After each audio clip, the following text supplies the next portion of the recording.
Et bonjour, aujourd'hui je vous amène dans la commune de Salis-de-Béarn, qui se trouve dans le département des Pyrénées-Atlantiques, en région Nouvelle-Aquitaine.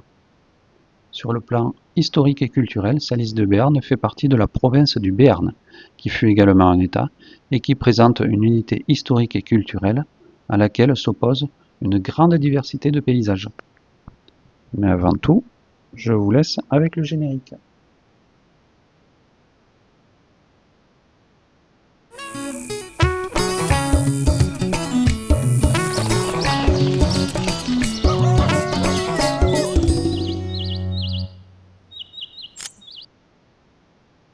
Voilà, donc au niveau de Salis, il y a une histoire que je vous laisserai découvrir qui parle d'un sanglier qui a été découvert avec des cristaux de sel dessus, mais l'histoire est racontée dans le centre de Salis et ça tourne beaucoup autour du sel, cette ville. Donc il y a une historique qui est assez longue et ils s'en servent maintenant pour les thermes. C'est la dernière chose pour laquelle ils se servent et pour la vente du sel évidemment.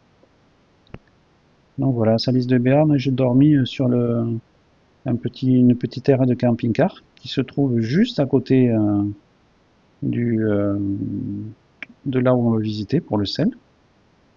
Donc ils font des visites plusieurs fois par semaine.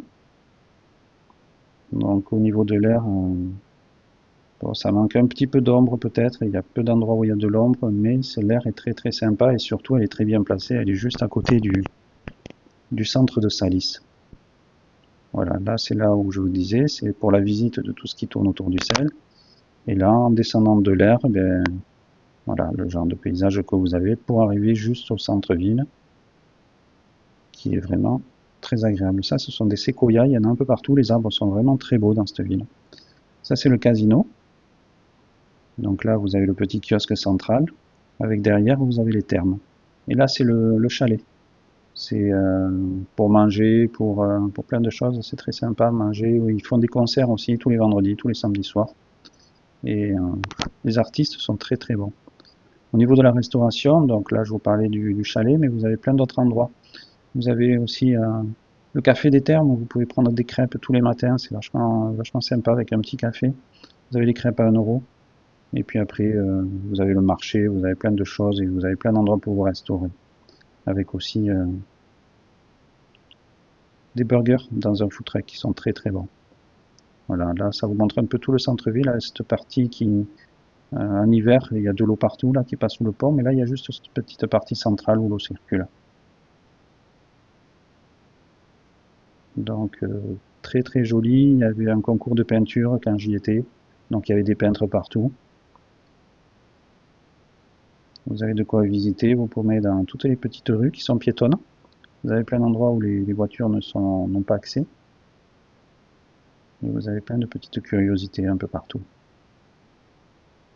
Donc moi, comme je disais, je suis resté 10 jours. Donc j'ai pu bien m'imprégner de cet endroit qui est vraiment très sympa. Les gens sont très gentils. Et, euh, et en fait, je suis allé aux thermes. Donc les thermes, évidemment, c'est avec le sel de Salis. Et bon, ça fait vraiment du bien. C'est très agréable. Les thermes sont très bien.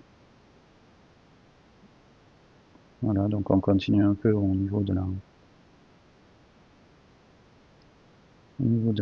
du village. Là, c'est l'office du tourisme. Là, vous avez tout qui est ouvert. Vous avez plein de petits bars, plein de petits endroits pour manger. Là, c'est l'endroit où il y a le sanglier sur le centre-ville. Ça, c'est sur les hauteurs de Salis. C'est un EHPAD qu'il y a derrière, mais c'était un château. Et en fait, le château a l'air abandonné, mais vous avez une jolie vue à partir de cet endroit-là.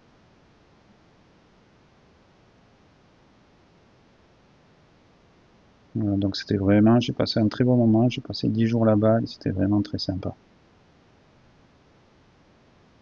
Et voilà, c'est la fin de la vidéo. Merci, au revoir.